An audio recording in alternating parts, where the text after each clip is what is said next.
여러분, 리바이어던으로 유명한 토마스 홉스와 소유권으로 알려진 존 로크의 공통점이 무엇인지 아시나요? 두 위대한 천재, 모두 영국인이란 점입니다. 자유와 관련한 위대한 사상가를 가진 영국은 운이 좋았던 것일까요? 물론 영국이 운이 좋은 부분도 있습니다. 하지만 영국이 단지 운이 좋아서만 이 두 거인을 가지게 된 것은 아닙니다. 여기에는 지정학이 관련되어 있습니다. 유럽 대륙과 동떨어진 지정학적 조건에 주목할 필요가 있습니다. 지정학은 이들 사상가들이 외부 위협이 아닌 국내 정치에서 자유를 사유할 수 있는 공간을 만들어준 측면이 있습니다. 결론, 영국 지정학은 자유라는 개념을 사고할 수 있는 허용 조건입니다. 물론 섬나라가 무조건 자유주의 사상을 만들어내는 것은 아닙니다. 1860년대 개항기 일본을 보십시오. 상비군 부재의 전통과 시민군 중심 군대. 해양 패권 도전사에서 갑자기 웬 홉스와 로크냐고 하실 수 있습니다. 정치 철학 혹은 정치 사상은 골치 아픈데 하실 수도 있습니다.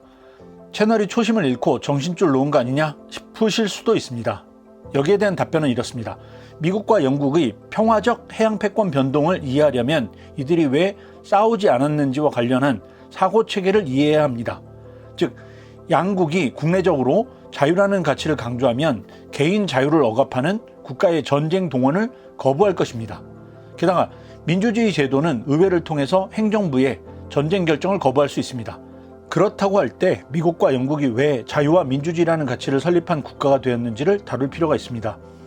영국과 미국의 평화적 세력전이라는 현상을 이해하기 위해 자유와 민주주의라는 가치를 이해해야 합니다. 그런데 이것은 지정학과 관련됩니다. 그래서 우리는 지정학과 정치 철학의 관계를 살펴볼 필요가 있는 것입니다. 간섭의 배제를 의미하는 자유는 전쟁에 두 가지로 영향을 미칩니다. 첫째, 국가가 추구하는 가치에 따라 공격적 혹은 방어적 국가가 될 것인지가 결정됩니다. 개인의 자유와 민주주의를 중시하는 미국은 방어적 국가입니다. 미국이 영국을 상대로 먼저 선전포고한 1812년 전쟁을 제외하면 방어적 국가인 미국은 영국을 상대로 먼저 전쟁을 하기 어렵습니다. 물론 1898년 이후 제국주의 미국이란 이례적 사례도 있습니다. 한편 제국주의 영국 사례는 자유주의 가치에도 불구하고 좁은 영토로 인해 제국주의로 확대한 측면이 강합니다. 둘째, 자유를 강조하는 국가는 거대한 상비군 보유가 어렵습니다. 근대적 의미의 자유를 창시한 영국과 마찬가지로 미국도 상비군이 아닌 시민군을 선호합니다. 국가가 위기 상황에서만 시민을 동원해서 싸우는 것입니다. 시민군 위주의 미국은 국력이 강해져도 영국을 상대로 전쟁을 하기 어렵습니다. 정부가 동원해서 싸울 상비군이 별로 없기 때문입니다. 외부 위협에 따른 군대 동원과 해산. 미국은 위협이 있을 때 군대를 동원합니다. 그리고 위기가 해소되면 군대를 해산합니다. 이것은 미국이 방어적으로 군대를 운영했다는 것입니다. 국제정치학의 방어적 현실주의가 이 부분을 잘 설명해 줍니다. 스테판 반 에바라 교수가 대표적인 학자입니다. 방어적 현실주의는 국가의 성향을 방어적이라고 가정합니다. 전쟁은 오직 외부 세력으로 인해 자국의 안보가 위협받을 때만 발생합니다. 이를 안보 추구적 국가, Security Seeking State라고 합니다. 미국이 안보 추구적인 국가 혹은 방어적 국가라는 점은 중국과 대비해보면 금방 이해할 수 있습니다. 영토 팽창기 중국 수나라의 수양제는 113만 명이나 되는 군대를 동원해서 고구려를 공격했습니다. 군량 수송 인원만 200만 명이 넘었습니다. 수양제 당시 중국 인구가 4,600만 명 정도로 기록되어 있습니다. 300만 명이 넘는 전쟁 동원 인구는 전체 인구의 15분의 1 정도나 됩니다. 공격적인 전쟁 시도는 고구려의 선제 공격을 받고 반격한 수문제의 공격과도 다른 것이었습니다. 반면 미국은 군대 징집 이후 바로 해체합니다. 대표적인 5가지 사례가 있습니다. 첫째, 1812년 미국과 영국의 전쟁입니다. 이 전쟁에서 미국은 병력을 52만 명 동원합니다. 하지만 전쟁이 끝난 뒤 1825년 미국 의회는 군대를 1만 명으로 제한하는 법을 통과시킵니다. 둘째, 남북전쟁 사례입니다. 1865년 남북전쟁 종결 시 미국에는 120만 명의 연방군이 있었습니다. 하지만 1876년에는 2만 7천 명으로 축소합니다. 셋째, 미국과 스페인 전쟁 사례입니다. 1874년 미국은 2만 5천 명의 군대와 2,161명의 장교가 있었습니다. 1880년대 미국의 육군 규모는 세계 14위로 불가리아 다음이었습니다. 하지만 1898년 스페인과의 전쟁에서 20만 명 이상의 병력을 동원합니다. 전쟁이 끝나면 다시 군대는 해체됩니다. 넷째, 1차 대전입니다. 1차 대전에서 미국은 400만 명을 동원했습니다. 하지만 전쟁 이후 전선에서 싸운 군대는 해산되고 사회 재건에 뛰어듭니다. 다섯 번째는 2차 대전입니다. 2차 대전에서 미국은 최대 1634만 명을 동원했습니다. 1945년 5월 8일 유럽에서 전쟁이 끝날 때 1220만 명의 군대가 있었습니다. 육군 587만 명, 해군 338만 명, 육군 공수부대 240만 명, 해병 48만 명. 어마어마하죠. 1947년 전시징병제가 종료되었고 미국 병사는 150만 명으로 축소됩니다. 영국의 지정학과 자유주의의 탄생. 강력한 중앙정부를 거부하고 상비군을 꺼리는 미국의 사고체계는 영국의 정치 사상에서 나온 것입니다. 그럼 미국과 영국에서 중요했던 자유주의는 어떤 지정학적 배경에서 나왔을까요?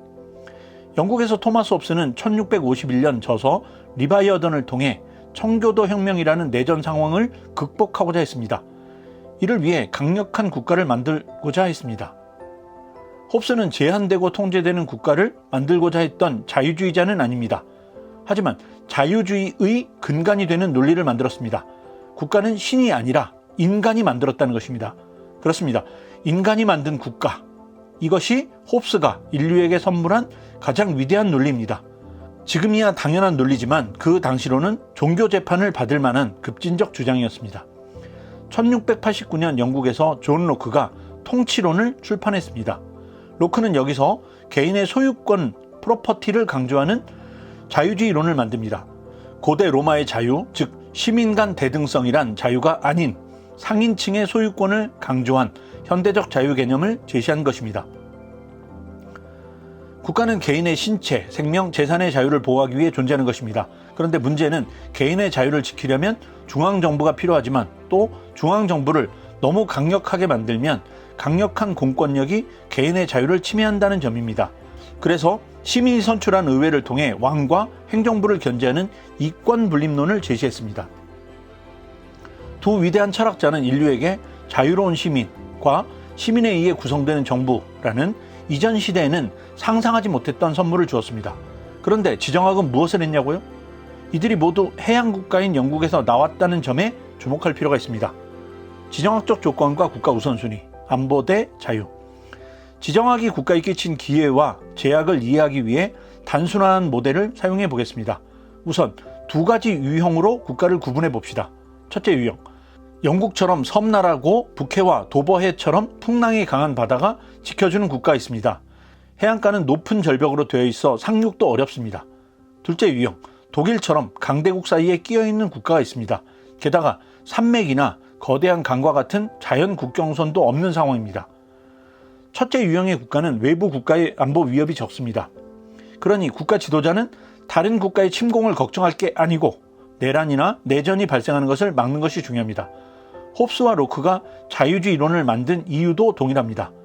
홉스는 청교도혁명 시기에, 로크는 명예혁명 시기에 각각 영국 정부는 어때야 하는지를 설명했습니다. 프랑스 침략을 막을 방법이 아니라 내전이 발생하는 것을 막기 위해 중앙정부는 어떤 기능을 수행할 것인지가 더 중요했습니다. 단순화하면 외부 위협이 적기 때문에 국내 정치에 더 신경을 쓸 수밖에 없다는 것입니다. 둘째 유형의 국가는 국경을 맞대고 있는 국가들에 의한 안보 위협을 제거하는 것이 중요합니다. 1871년 통일한 독일은 프랑스, 오스트리아, 러시아와 국경을 마주한 채 프랑스의 복수 전쟁에 대비해야 했습니다. 그래서 철혈 제상인 비스마르크는 오스트리아를 양국 동맹을 통해 철저히 자기 편으로 만들었죠. 오스트리아와 발칸반도 문제를 두고 갈등하는 러시아에 대해서는 재보장 조약을 통해 프랑스 편으로 넘어가지 않도록 관리했습니다. 독일 지정학은 프로이센에서 클라우제비츠와 같은 전략가를 만들었습니다. 1차 대전에서 슐리펜 계획이나 2차 대전에서 전격전과 같은 기동전술이 발전한 것도 지정학의 영향이 큽니다. 물론 영구 평화의 조건을 제시한 임마누엘 칸트 같은 철학자가 프러시아 태생이란 점은 유럽 대륙 국가라고 무조건 지정학적 논리만 만드는 것은 아니란 점을 방증합니다. 정리하면 외부 위협이 강한 국가에서는 국내적 조건보다는 안보에 관심을 많이 가지게 됩니다. 반면 외부 위협이 강하지 않고 국내 정치에서 신흥상인과 같은 자유주의 세력이 강화되는 경우 안보보다는 자유에 관심을 가질 수 있습니다. 번외의 질문이지만 한국은 두 가지 유형 중 어디에 해당할까요? 역사적으로 볼 때 한국은 중국, 만주 지역 국가, 일본의 안보 위협을 받아온 두 번째 유형에 가깝겠네요. 그래서 한국은 자유보다 안보 가치를 강조해 왔습니다. 지정학의 국내 정치에 대한 영향. 국가에게 주어진 국제 환경이 중요합니다. 국제 환경이 정치 제도에 미친 영향은 국제정치학자 피터 구레비치가 논문 The Second Image Reverse에서 선구적으로 아이디어를 제시했습니다.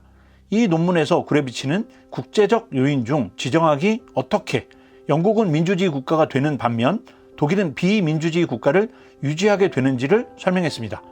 핵심 주장은 이렇습니다. 강력한 육군 보유가 정치적 억압체제를 만든다는 것이죠. 영국의 지정학은 국왕이 상비군으로서 최소한의 육군만 가지고 대부분은 해군을 보유하게 만듭니다.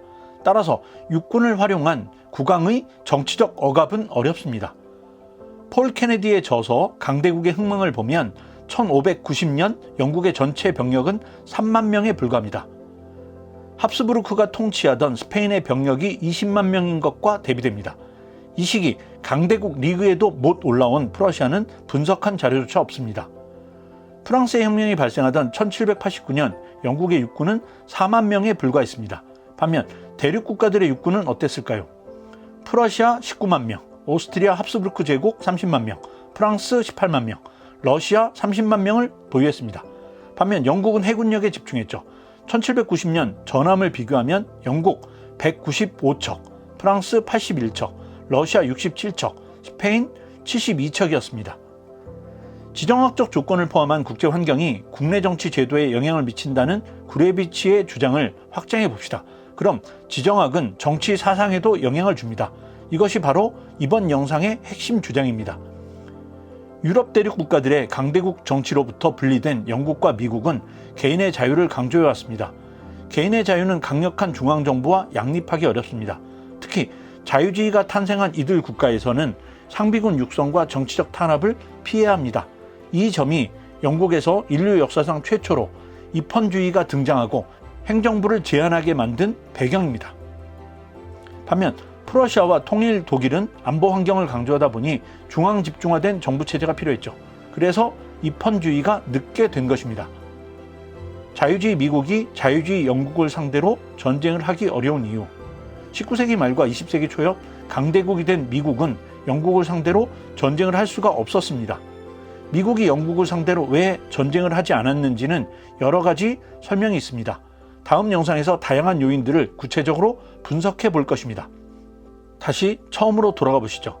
미국의 영국에 대한 전쟁 부재는 두 가지 이유로 설명할 수 있습니다.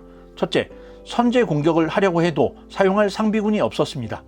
만약 영국의 침공 위협이 없는데 미국이 영국을 공격할 수 있었을까? 라고 질문을 하면 답은 노가 될 것입니다. 영국이 먼저 침공하면 미국 의회는 군대를 모을 것입니다.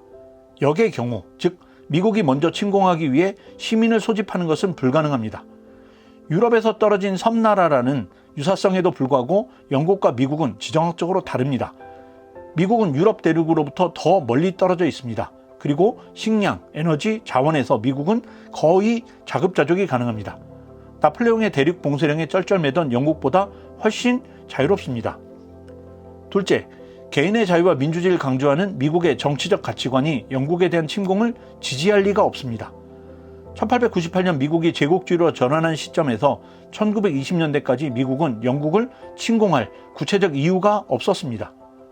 물론 1904년부터 작성하기 시작한 전쟁 계획에서 미국은 1921년 영국에 대한 워플랜 레드를 만들었습니다. 하지만 이는 1914년 일본에 대한 워플랜 오렌지와 영국이 일본과 동맹이었기 때문에 작성된 것입니다. 1921년 워싱턴 회의에서 4개국 조약으로 영일 동맹이 해체되면서 워플랜 레드는 의미가 적어집니다. 게다가 군의 전쟁 계획이기 때문에 민간 지도자가 이를 반드시 받아들여야만 하는 것도 아닙니다. 자유주의 국가이면서 앵글로색슨인 미국 유권자들이 같은 자유주의 앵글로색슨인 영국을 상대로 전쟁을 지지할 리가 없습니다. 그만큼 자유주의 사상이 중요한 것입니다. 영국과 미국의 자유주의가 양국 간 전쟁 부재의 관계에서 생각할 점이 있다면 또 어떤 부분이 있을지 댓글 남겨주시면 감사하겠습니다. 서로 의견을 공유해 보면 오해를 줄이고 이해를 늘리겠죠. 구독과 좋아요를 눌러주시면 미국과 한국 지정학의 이해를 높이는 수준 높은 컨텐츠를 제작하는 데 큰 힘이 됩니다.